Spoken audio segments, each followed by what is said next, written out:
South news के साथ मैं हूं महाजबीन आबिद। बुलेटिन का आगाज करते हुए आपको बताते चलें, आम इंतखाबात से कबल इलेक्शन रूल्स में बड़ी तब्दीली सामने आ गई। इलेक्शन कमीशन ने उम्मीदवारों के लिए कागजात नामजदगी के साथ नया हलफनामा लाजमी करार दे दिया। हलफनामा के मुताबिक अब उम्मीदवार को जेर कफालत अफराद के मुकम्मल कवायफ देना होंगे। मजीद तफसीलात बता रहे हैं गौहर रहमान। जी बिल्कुल, इलेक्शन कमीशन ऑफ पाकिस्तान की जानिब से आम इंतखाबात को शफाफ बनाने के हवाले से इकदाम का सिलसिला जारी है। इलेक्शन कमीशन ऑफ पाकिस्तान ने आम इंतखाबात के लिए जो उम्मीदवार होंगे उनके लिए नया हलफनामा जो है वो कागजात नामजदगी में शामिल कर दिया है। और इस हलफनामे के मुताबिक अब जो है उम्मीदवार सिर्फ अपनी तफसीलात ही इलेक्शन कमीशन को फराहम नहीं करेगा, बल्कि अपने अहले खाना के जो असासे हैं वो भी डिक्लेयर करना उन्हें लाजमी करार दिया गया है।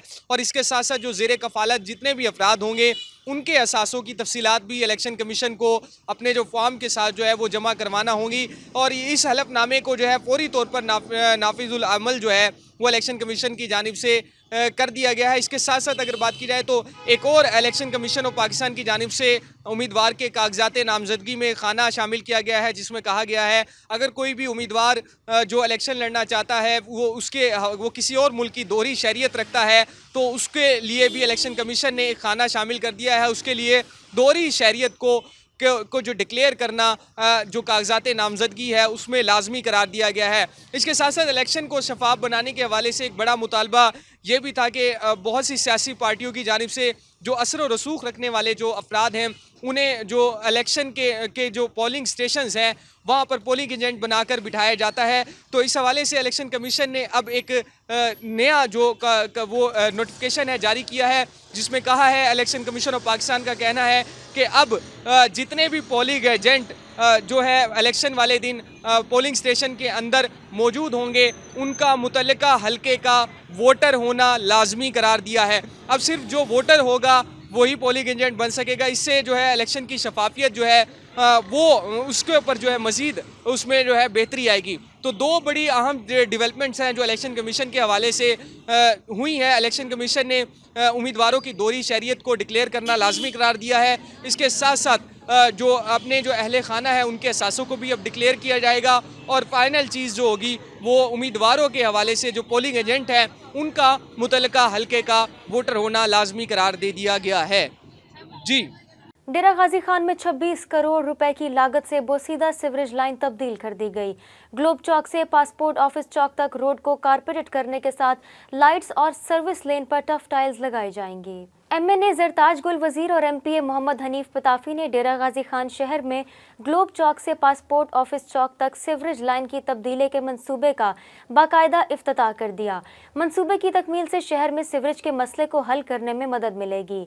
MNA जरताज गुल वजीर ने कहा कि रोड को कारपेटेड करने के साथ साथ लाइट्स और सर्विस लेन पर टफ टाइल्स लगाएंगे। शहर में 1200 से जायद रोड लाइट्स की बहाली जारी है। उन्होंने कहा कि PTI ने जो भी वादे किए पूरे किए।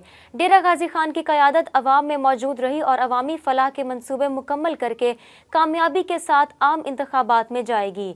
MPA मोहम्मद हनीफ पताफी ने कहा कि डेरा गाजी खान शहर की तमाम रोड्स की मरहलावार बहाली और तौसीह शुरू कर दी गई है। 1 माह के अंदर साफ सुथरा डेरा गाजी खान बनाकर देंगे। पंजाब में डेंगू के बढ़ते वार ने तमाम अजला की तरह लोधरा की इंतजामिया को अलर्ट कर दिया। लोधरा में असिस्टेंट कमिश्नर इकरा मुस्तफ़ा की सरबराही में कायम इंसदाद डेंगू कमेटी फील्ड में रहकर लार्वा की अफजाइश को रोकने में मसरूफ़ अमल है। मज़ीद तफसीलात जानते हैं राना आसिफ हनीफ से। जी बिल्कुल, पंजाब में डेंगू के असरात से मरीज़ों का मुतासर होना इस वक्त आम सी बात हो गई है। अस्पतालों में अपर पंजाब में देखने में आ रहा है कि मरीज़ों की तादाद भी बढ़ रही है। लेकिन अगर जनूबी पंजाब की बात करें और जनूबी पंजाब में ज़िला लोधरा की बात करें तो यहाँ इंतज़ामिया पूरी तरह से मुतहर्रिक है। डिप्टी कमिश्नर से लेकर तमाम असिस्टेंट कमिश्नर और फिर महकमा सेहत से लेकर तमाम महकमे इस वक्त डेंगू के इंसदाद के लिए पूरी तरह से फील्ड में मौजूद हैं। और इस वक्त भी हम मौजूद हैं असिस्टेंट कमिश्नर लोधरा मोहतरमा इकरा मुस्तफ़ा के ऑफिस में, जहाँ अभी जो है एक इंसदाद डेंगू मीटिंग जो है उन्होंने अटेंड की है। इसकी तफसीलात क्या थी, इसका मकसद क्या था, वो उन्हीं से जानते हैं। हुकूमत पंजाब और डिप्टी कमिश्नर साहब की खसूसी हिदायत के ऊपर ज़िला भर की तरह हमारे तहसील लेवल के ऊपर भी हम तहसील एमरजेंसी रिस्पांस कमेटी की मीटिंग्स कर रहे हैं, जिसमें हम डेंगू के हवाले से किए जाने वाले इक़दाम का जायज़ा लिया जाता है और जिसमें तमाम हमारे तहसील भर के तमाम जो महकमे होते हैं वो मौजूद होते हैं। अभी हमने टर्क की एक मीटिंग की है जिसमें हमने एक प्रॉपर पूरे एक वीक का रिव्यू लिया है। तो ये खुशाइन बात हमारे सामने आई है कि अल्हम्दुलिल्लाह अल्लाह का बहुत करम है कि डेंगू के जो केसेस हैं या उसके लार्वा की जो रिपोर्टिंग है वो बहुत कम हो गई है।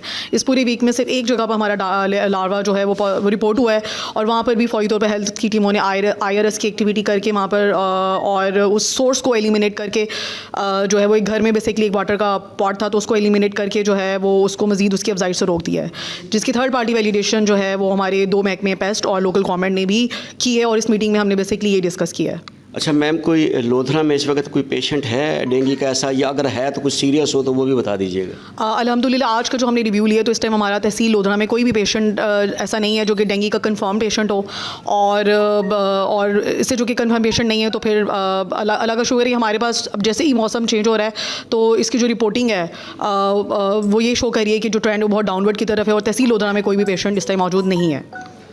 जी बिल्कुल, आपने तमाम हक़ाइक़ से आगाही हासिल की कि मैडम इकरा मुस्तफ़ा असिस्टेंट कमिश्नर लोधरा का कहना है कि तहसील लोधरा में सरेदस्त डेंगू का कोई पेशेंट नहीं है, लेकिन उसकी अफजाइश को रोकने के लिए तमाम इंतज़ामिया अपनी पूरी टीम के साथ तमाम दस्तियाब वसाइल के साथ फील्ड में मौजूद हैं और कोशिश की जा रही है कि डेंगू का लार्वा किसी सूरत अफजाइश ना पा सके और अगर कहीं ऐसा हो भी जाए तो उसके तदारुक के लिए खातिर खा इंतज़ामात मौजूद हों। जी मुल्तान MD वासा जवाद कलीमुल्लाह ने तरक्याती मंसूबों का जायजा लेने के लिए शहर के मुख्तलिफ इलाकों का दौरा किया। MD वासा ने मुश्ताक कॉलोनी डिस्पोजल स्टेशन की तामीर का भी जायजा लिया। MD वासा जवाद कलीमुल्लाह ने टिम्बर मार्केट सीवरेज मंसूबे MDA चौकता रजाबाद सड़क की तामीर का मुआयना किया। इस मौके पर उन्होंने कहा कि मुश्ताक कॉलोनी डिस्पोजल स्टेशन की तामीर का काम तेज़ किया जाए, जनरेटर रूम के क़याम के लिए इक़दाम किए जाएं, हर मेन होल की तामीर के लिए अलहदा लेबर लगाई जाए, सड़क पर पत्थर डालने और बिछाने का अमल जल्द मुकम्मल किया जाए। MD वासा ने कहा कि शहर के तरक्याती मंसूबों की बरवक्त तकमील हमारी अवलीन तरजीह है। सादकाबाद में एक बार फिर खाद बहरान शिद्दत इख्तियार कर गया। मार्केट से खाद गायब होने की वजह से किसान ब्लैक में खाद खरीदने पर मजबूर हैं। महकमा ज़राअत का अमला फर्जी कार्रवाइयों में मसरूफ़ है। मजीद जानते हैं अपने नुमाइंदा मलिक तलहा अकमल से। सादकाबाद में यूरिया खाद का बुरहान एक बार फिर शिद्दत इख्तियार कर गया। किसान परेशान है, किसान भी हमारे साथ मौजूद है, मज़ीद इनसे जानते हैं। फसलों का जो मामलात है, आपको पता है कि गंदम की बिजाई शुरू हो चुकी है, जबकि पहला पानी भी उसके ऊपर लग चुका है। इस टाइम किसान को खाद की अशद ज़रूरत है। जो इसकी नाकामी ये वजह मसला है कि उसको मार्केट से एक मरतबा मिल्क शार्ट हो गई है जो कि मिल नहीं रही। अगर फसल में किसान डालेगा खाद वगैरह तो उसके लिए बेहतरी है, फसल अच्छा हो जाएगा। अगर खाद नहीं मिलेगी तो इससे ज़मींदार का नुकसान भी है। अगर देखें हमारे मुल्क की जो मैशियत है वो काश्तकारी ज़राअत के ऊपर है। अगर हम इसमें तरक्की नहीं करें तो हमारा मुल्क और पीछे चला जाता है। लिहाजा इंतज़ामिया और हुकूमत को चाहिए कि वो ज़िम्मेदार किसानों के साथ ताउन करें।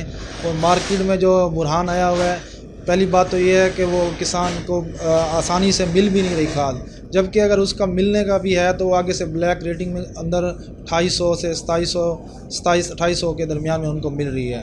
जबकि अगर अब खाद फसलों को डाली जाएगी तो उससे माशाल्लाह फसलें भी अच्छी होंगी, इससे किसान भी खुशहाल होगा, किसान के साथ मुल्क भी खुशहाल होगा और दोनों इंशाल्लाह तरक्की करेंगे। जी बिल्कुल, किसानों का कहना है कि हमें खाद बिल्कुल ही नहीं मिल रही। अगर मिल रही है तो ब्लैक में मिल रही है। अगर हमें खाद ही ना मिलेगी तो फिर हमारी फसलें बिल्कुल तबाह हो जाएगी। हमारी आला हुकाम से अपील है कि हमें खाद दी जाए और हमारी फसल अच्छी हो। डेंगू मुकाव मुहिम के हवाले से असिस्टेंट कमिश्नर दुनियापुर रिजवानुल हक की ज़ेर सदारत इजलास मुनक्किद किया गया, जिसमें तहसील म्यूनसिपल ऑफिसर समेत दीगर अफसरान ने शिरकत की। इजलास में असिस्टेंट कमिश्नर दुनियापुर रिजवानुल हक की जानिब से डेंगू मुकाव मुहिम के हवाले से अवामुन्नास को मुख्तलिफ बुनियादों पर आगाही देने और स्कूल्स, कॉलेजेस और दीगर पब्लिक मकामात पर खड़े पानी को ख़त्म करने के अहकामात जारी किए गए ताकि अवाम को डेंगू जैसे मूजी मर्ज से बचाया जा सके। Institute of southern Punjab Multan के डिपार्टमेंट ऑफ फार्मेसी में 4 रोजा सालाना स्पोर्ट्स गाला का आगाज हो गया है। स्पोर्ट्स गाला की इफ्तिताही तकरीब में DG institute of southern Punjab Multan Saqib Nazir, prorector ISP doctor Hayat Mohammad Awan और डायरेक्टर ओरेक जाहिद चौहान ने खुसूसी शिरकत की। स्पोर्ट्स फेस्टिवल में मुख्तलिफ खेलों के मुकाबले जुम्मे तक जारी रहेंगे, जिनमें रस्साकशी, क्रिकेट, बैडमिंटन, चेस और लूडो शामिल हैं। तलबा ने स्पोर्ट्स गाला में रंग भरने के लिए मुख्तलिफ स्टॉल्स भी सजाए। किसी ने गोलगप्पों का स्टॉल लगाया तो किसी ने चाय का स्टॉल सजाया। डीजी ISP मुल्तान साकिब नज़ीर का इस मौके पर कहना था कि इंसान की ज़िंदगी में खेलों की बहुत अहमियत है, क्योंकि खेल इंसान को तवाना रखने में मुआवन साबित होते हैं। Chairman pharmacy department professor Bashir Ahmad Chaudhry का कहना था कि ये 4 रोज़ा स्पोर्ट्स गाला तलबा के लिए तफरीह का जरिया है और ऐसी सरगर्मियाँ हमारी ज़िंदगियों का हिस्सा लाजमी होनी चाहिए। साउथ न्यूज़ से अब तक के लिए इतना ही। मज़ीद अपडेट्स के लिए देखते रहिए साउथ टुडे।